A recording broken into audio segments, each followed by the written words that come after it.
Hello guys. तो अब बस 50 दिन बच गए नीट के लिए। तो इन 50 डेज़ में हमें पूरी सिलेबस ख़त्म करनी है और उसका रिवीजन भी ठीक से करना है। तो फिर मुझे कमेंट्स में बहुत सारे क्वेश्चंस आ रहे थे कि ऑर्गेनिक केमिस्ट्री कैसे करें। तो मैं आपको अपना एक प्लान बताने वाला हूँ जो मेरी स्ट्रेटजी थी। मतलब मैंने कोई कोचिंग नहीं की थी ऑर्गेनिक केमिस्ट्री की। वो फिर मैंने एक यूट्यूब के मदद से ही ऑर्गेनिक केमिस्ट्री के सारे क्वेश्चंस पिछले वाले नीट 2020 में सारे सही लगा के आए थे। मेरा 2020 में एक भी ऑर्गेनिक केमिस्ट्री में क्वेश्चन गलत नहीं हुए थे। तो आइए अब हम इस पर बात करते हैं कि कैसे ऑर्गेनिक केमिस्ट्री को स्ट्रॉन्ग करें, मतलब जीरो लेवल से। आप बिल्कुल ही जीरो लेवल से इसका प्रिपरेशन स्टार्ट कर सकते हैं। जीरो लेवल्स मीन्स आप एक बार सिलेबस के गो थ्रू हो जाए, मतलब आप एक बार सिलेबस पूरा पढ़ा होना चाहिए, मतलब कुछ आइडिया होना चाहिए कि सिलेबस क्या है। तो उससे आपको थोड़ी आसानी होगी।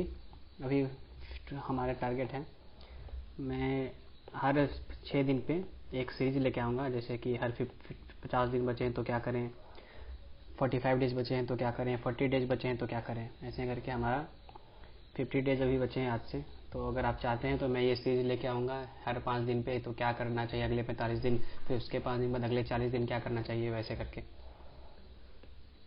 चलिए अब बात करते हैं हम ऑर्गेनिक केमिस्ट्री की।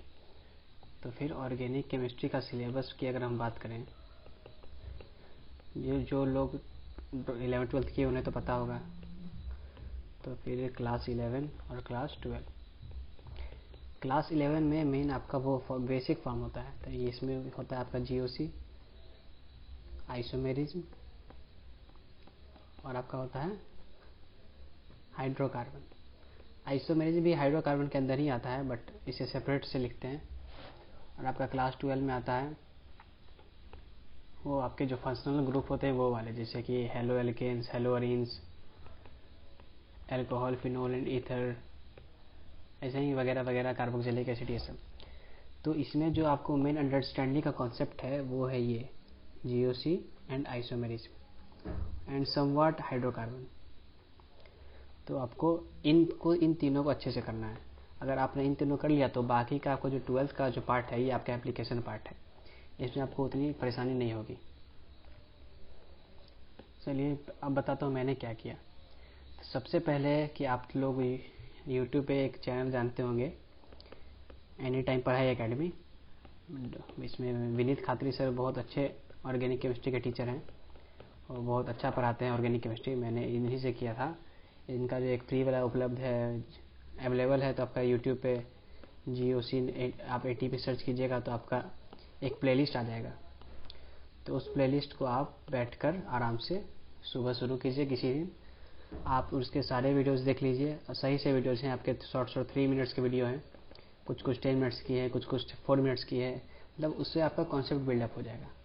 तो आपको क्या करना है, आपको सिर्फ वीडियो देखना नहीं है।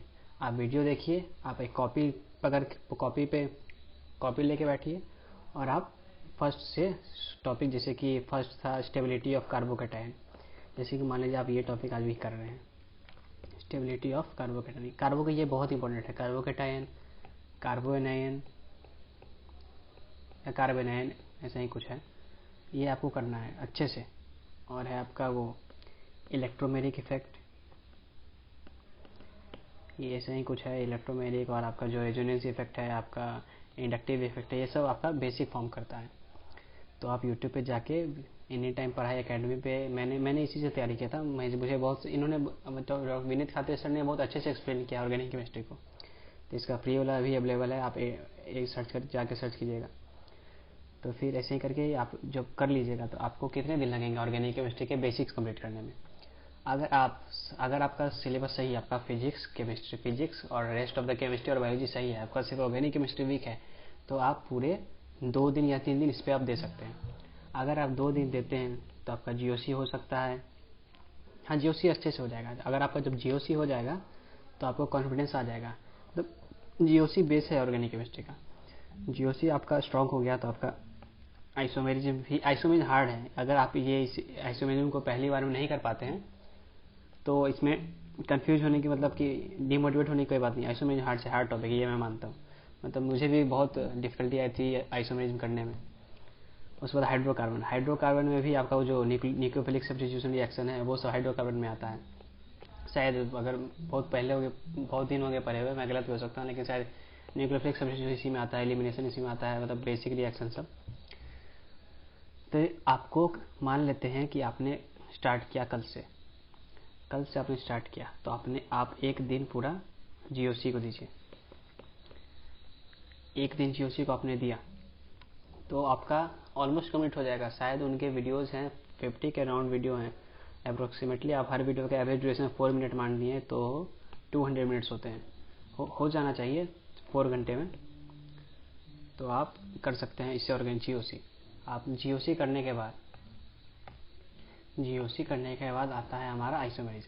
आप आइसोमेरिज एक बार सिर्फ लेक्चर देख लीजिए। वो आइसोमेरिज आपको हार्ड लगेगा, बट क्या करें, करना ही होगा। आइसोमेरिज डिफिकल्ट है। आइसोमेरिज कर लीजिएगा आप। अब उसके अगले दिन सारे दिन अगर आपका जीओसी मतलब 6-7 घंटे में खत्म हो जाता है तो सारे दिन जीओसी मत करते रहिएगा। आप अपना नेक्स्ट सब्जेक्ट कर सकते हैं, अपना वो आप टेस्ट दे सकते हैं। तो मैंने ऐसे ही किया था। मैंने पूरे एक वीक ये जीओसी आइसोमेरिज्म को दिया था। जीओसी और आइसोमेरिज्म को मैंने पूरे एक वीक दिया था। इससे मेरा मतलब बेस जो है जीओसी का, ऑर्गेनिक केमिस्ट्री का, बहुत स्ट्रांग हो गया। अगर आपका 11th क्लास का सही हो जाता है जीओसी, आइसोमेरिज्म और हाइड्रोकार्बन, तो आपको 12th के चैप्टर्स करने में ज़्यादा दिक्कत नहीं आएंगी। और आपको 12th का अगर आप एनसीईआरटी भले 11th की नहीं पढ़ें, बट आपको 12th की एनसीईआरटी पढ़नी है। मतलब एनसीईआरटी से कुछ ज़्यादा ही स्ट्रेट फॉरवर्ड क्वेश्चन आते हैं 12th क्लास की। वो बहुत आपको ईजी लगेगा। जैसे नेम्ड रिएक्शन है, कुछ नेम्ड रिएक्शन तो बहुत इंपॉर्टेंट है, उससे आप एनसीईआरटी से ही करिए। इस बार भी नीट में बहुत सारे आए थे। तो फिर यही है, मैंने यूट्यूब के सारे ही बहुत सारा अपना प्रिपरेशन किया है ऑर्गेनिक केमिस्ट्री का।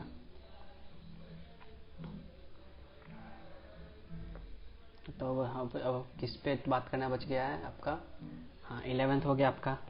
एक वीक दे सकते हैं आप, लेकिन ऐसा नहीं, ऐसा मतलब देख के कीजिएगा कि अगर आपका एक वीक दे रहे हैं तो इससे आपका बाकी सब्जेक्ट पे कोई बैड रिजल्ट नहीं आना चाहिए। सब कुछ करते रहिए। अगर आपको जीओसी लग रहा है आपका बहुत वीक है, तो आप जीओसी पे एक्स्ट्रा एफर्ट्स लगा सकते हैं। आपको चैनल का नाम मैंने बता ही दिया है, ATP एनी टाइम पढ़ाई एकेडमी। इससे विनीत खातिर सर हैं। वो आपको मान लीजिए कोई टॉपिक सर्च करना है तो जीओसी ATP आप सर्च करिए, आपको एक प्लेलिस्ट आएगा। आइसोमेरिज सर्च करना है तो आइसोमेरिज ATP सर्च कीजिए, तो ये भी आपका एक टॉपिक आ जाएगा। और रेस्ट ऑफ द चैप्टर्स के लिए मुझे नहीं पता कि कौन सा सही रहेगा। मैंने सिर्फ जीओसी और आइसोमेरिज भी किया था क्योंकि ये बेस था। और मैंने हाइड्रोकार्बन, हेलो एल्केन्स, अल्कोहल, ये सब मैंने एनसीईआरटी से की थी। अब बात करते हैं क्वेश्चन प्रैक्टिस। ये क्वेश्चन प्रैक्टिस बहुत इंपॉर्टेंट है। अब बात करते हैं क्वेश्चन प्रैक्टिस की।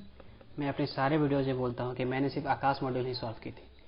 तो आकाश मॉड्यूल में ही बहुत सारे आते हैं। एक आता है आपका ट्राई योरसेल्फ, एक आता है एक्सरसाइज, एक आता है सेक्शन ए, और एक आता है हमारा section A and B, and एक आता है प्रीवियस ईयर क्वेश्चन। आपको हर पढ़ने के बाद, हर टॉपिक पढ़ने के बाद आपको पहले ट्राई योरसेल्फ सॉल्व करना है। ये आपका फर्स्ट स्टेज का क्वेश्चन है। जो क्वेश्चन आपका बन गया वो सही है, और जो क्वेश्चन आपका नहीं बना उसे आप एक बार गूगल पे सर्च कीजिए, और आपको मतलब गूगल पे सारे का सॉल्यूशन मिल जाता है। मैं यही करता था, जो क्वेश्चन मुझसे नहीं बन पाते थे उसे मैं सर्च करता था। मेरी एक ऑर्गेनिक केमिस्ट्री की सेपरेट कॉपी थी। मैंने फिजिक्स में नोट्स नहीं बनाया, मैंने बायोलॉजी में नोट्स नहीं बनाया, मैंने केमिस्ट्री में नोट्स नहीं बनाया, बट मेरी ऑर्गेनिक केमिस्ट्री की एक कॉपी थी जिसे मैं डेली सुबह मतलब एक बार रेफर कर लेता था ऑर्गेनिक केमिस्ट्री पढ़ने से पहले, एक बार क्विकली उससे के पेजेस पलट लेता था। ये आपका हो गया फर्स्ट स्टेज। फिर हो गया आपका एक्सरसाइज, ये हो गया हमारा सेकंड स्टेज। एक्सरसाइज क्वेश्चन, ये क्वेश्चन थोड़े उससे एक लेवल आगे के होते हैं, बट आपका मेन कॉन्सेप्ट ट्राई योरसेल्फ और एक्सरसाइज में ही बिल्ड होता है। जब आप पूरे चैप्टर्स पढ़ लेते हैं, आप ट्राई योरसेल्फ एक्सरसाइज कर लेते हैं, तो बारी आती है सेक्शन ए की। मतलब इसमें डिफरेंट वेराइटीज के क्वेश्चन है। मतलब आपको मैकेनिज्म समझना होगा। अगर आप कोई से भी मान लीजिए मुझसे एक क्वेश्चन नहीं हुआ, मैंने उससे गूगल पर सर्च किया, गूगल पर उसका मैकेनिज्म भी आता है, तो एक बार उसका मैकेनिज्म आप देख लीजिएगा किस तरह से होता है। अगर आपको रिएक्शन मैकेनिज्म के बारे में डिटेल में पढ़ना है तो आप 12th क्लास में है शायद, रिएक्शन मैकेनिज्म कैसे होता है, तो उससे आपको आइडिया हो जाएगा। जो लोग ड्रॉपर्स हैं उन्हें तो पता ही होगा कि कहाँ क्या है। मैं भी ड्रॉपर ही था, तो इसीलिए मेरी तैयारी बहुत जल्दी हो गई थी। तो अपने सेक्शन ए हमने सेक्शन बी कर लिया। फिर आता है फिर प्रीवियस ईयर क्वेश्चन। अगर आपने इतने क्वेश्चन अच्छे से किए हैं तो आपको प्रीवियस ईयर क्वेश्चन के आपके 90% क्वेश्चन बन जाएंगे। अगर आपके 90% क्वेश्चन बन रहे हैं तो यानी इसका मतलब है कि आपने अपनी प्रिपरेशन बहुत सही की है। यही है आपका गोल्डन रूल। अब हम अपने वीडियो को समराइज करते हैं। मेरे वीडियो की समरी ये है, यानी टेक होम मैसेज। फर्स्ट आपको करना है GOC। आपको ये किससे करना है? एनी टाइम पढ़ाई एकेडमी के विनीत खाते सर से। मतलब मैंने इन्हीं से की थी, मुझे इनकी वीडियो बहुत पसंद आई। और आपको सेकंड में क्या करना है? सेकंड में फिर आपको करना है आइसोमेरिज्म। एक बार आप वीडियो देखिए इनका, अगर आपको प्रॉब्लम होती है तो आगे मतलब मूव ऑन कर जाइए। प्रॉब्लम होती है तो आप एक चीज़ को पकड़ के नहीं बैठ सकते हैं। आइसोमेरिज्म आप इन्हीं से कर लीजिए, ATP से। और आपको तीसरे में क्या करना है? थर्ड में आपको आपके वो चैप्टर्स करने हैं, जैसे जो सिस्टमिक चैप्टर्स होता है पार्टिकुलर फंक्शनल ग्रुप का, वो करना है। जैसे हाइड्रोकार्बन हो गया, फिर आपका हो गया हेलो एल्केन्स, आपको ये सब करने हैं। ये सब आपको किनसे करना है? NCERT से। NCERT इनके कोई वीडियोस नहीं है, मैं रिकमेंड करूंगा, लेकिन आप वो वीडियोस देख सकते हैं जैसे कि कोई मैकेनिज्म होता है, जैसे E1 एंड E2 का मैकेनिज्म। हाँ, आपको विनीत खत्री सर के चैनल पे मिल जाएगी। E1 and E2 mechanism, S1 and S2 mechanism, ये सब आप पढ़ सकते हैं। इससे आपको ऑर्गेनिक केमिस्ट्री जितना विजुअलाइज कर पाइएगा, आपको ऑर्गेनिक केमिस्ट्री उतना आसान लगेगा। अगर जब आप ये कर लेते हैं सिस्टमिक चैप्टर्स, तो आप वही क्वेश्चन का पैटर्न फॉलो कीजिए। पहले try yourself, exercise section A and B and previous question. ये आपको ऑर्गेनिक केमिस्ट्री आपको इतना स्ट्रांग बना देगा कि आपके नीट में ऑर्गेनिक केमिस्ट्री से क्वेश्चन गलत नहीं होंगे। मेरे नहीं हुए गलत। मैंने खुद से प्रिपरेशन किया था, यूट्यूब से प्रिपरेशन किया था। जब मैं यूट्यूब से कर सकता तो आप लोग भी कर सकते हैं। यही है हमारा take home message. GOC first, isomerism, hydrocarbons and ये haloalkanes and systemic chapters. और आपका रिएक्शन मैकेनिज्म आप यूट्यूब से देख सकते हैं, ATP से। रिएक्शन मैकेनिज्म उन्होंने बहुत अच्छे से एक्सप्लेन किया। आप विजुअलाइज कर सकते हैं कि किस तरह से इलेक्ट्रॉन्स जा रहा है, किस तरह से रिलीज हो रहा है, किस तरह का इंडक्टिव हो रहा है। और हाँ, आपको ये 4 चीज़ हमेशा आना चाहिए।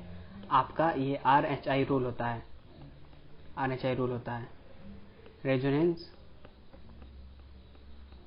is dominant on hyperconjugation,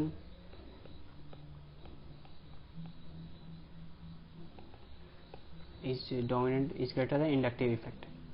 ये रूल होता है। तो इसके लिए आपको इसके जो होते हैं, शायद मुझे अगर अच्छे से याद नहीं है, शायद साइनाइड होते हैं इसे। तो जो आपका सीरीज है, एटम्स के सीरीज हैं, वो आपको याद करने पड़ेंगे।